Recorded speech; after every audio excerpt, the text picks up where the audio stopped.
জীবনের প্রথমবার আজকে আমি বাসায় চুই ঝাল রান্না করব, তাও আবার খাসির মাংস দিয়ে। জানি না কেমন হবে, আমি তো খুব এক্সাইটেড ছিলাম। আসসালামু আলাইকুম বন্ধুরা, সবাই কেমন আছেন? আশা করছি সবাই অনেক ভালো আছেন, আমিও অনেক ভালো আছি।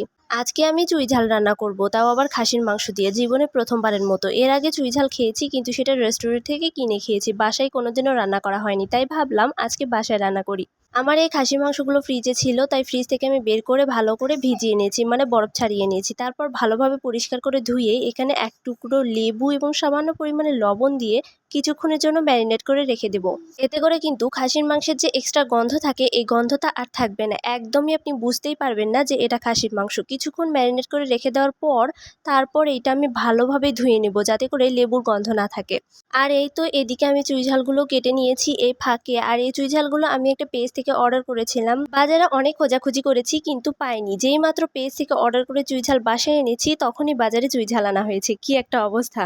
তো যাই হোক, এবার আমি রান্না করতে চলে এসেছি। মাংস রান্না করতে যা যা লাগে সব কিছু দিয়েই আমি এখানে মশলাগুলোকে কষিয়ে নিয়েছি। প্রথমে পেঁয়াজ ভেজে নিয়েছি, তারপর গোটা গরম মশলা আর যে যে মশলা লাগে মাংস রান্না করতে, সেটা আর নতুন করে বলার কোনো অপেক্ষায় রাখে না।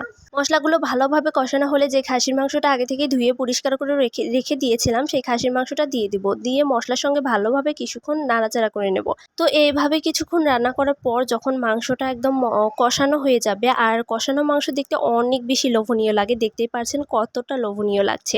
মাংস কষানো হয়েছে এবং তেল উপরের দিকে উঠে এসেছে, তখন আমি এর মধ্যে চুই ঝালগুলো দিয়ে দিব, যে চুই ঝালগুলো আগে থেকে কেটে পরিষ্কার করে রেখে দিয়েছিলাম। তো চুই ঝাল আমি একটু বেশি করে নিয়েছি, কারণ এটা খেতে অনেক ভালো লাগে। চুই ঝালগুলো দিয়ে মাংসের সাথে আবারও ভালোভাবে কিছুক্ষণ নাড়াচাড়া করে নেব। মশলার সাথে তো মাংস কষানো হয়েছে, এবার মাংসের সাথে চুই ঝালটাও কষিয়ে নেব। তারপর এর মধ্যে আমি দিয়ে দিব কিছু গোটা রসুন। চুই ঝাল দিয়ে মাংস রান্না করলে এর মধ্যে গোটা রসুন দিলে খেতে অনেক মজা হয়। শুধু চুই ঝাল দিয়ে নয়, যে কোনো মাংস রান্নায় গোটা রসুন দিলে খেতে অনেক মজা লাগে, তাই আমিও এখানে গোটা রসুন ব্যবহার করেছি।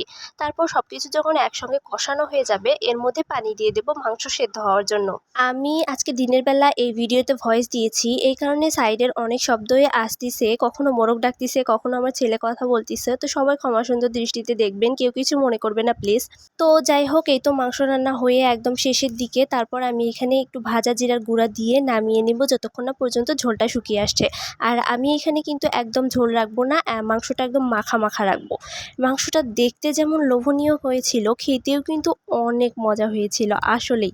এবার থেকে মাংস রান্না করলে আমি তো অবশ্যই চুই ঝাল দিয়েই রান্না করব। চুই ঝাল ছাড়া আমি আর মাংস রান্নাই করব না। তো যাই হোক, আজকের ভিডিওটি আপনাদের কাছে কেমন লাগলো সেটা কিন্তু অবশ্যই কমেন্টে জানিয়ে যাবেন। আমার রান্নাটা কেমন লেগেছে সেটাও কমেন্টে জানিয়ে যাবেন। ভিডিওটি যদি ভালো লেগে থাকে অবশ্যই লাইক, কমেন্ট এবং শেয়ার করে আমার পাশেই থাকবেন। আজকের ভিডিওটি এই পর্যন্তই। সবাই ভালো থাকবেন, সুস্থ থাকবেন।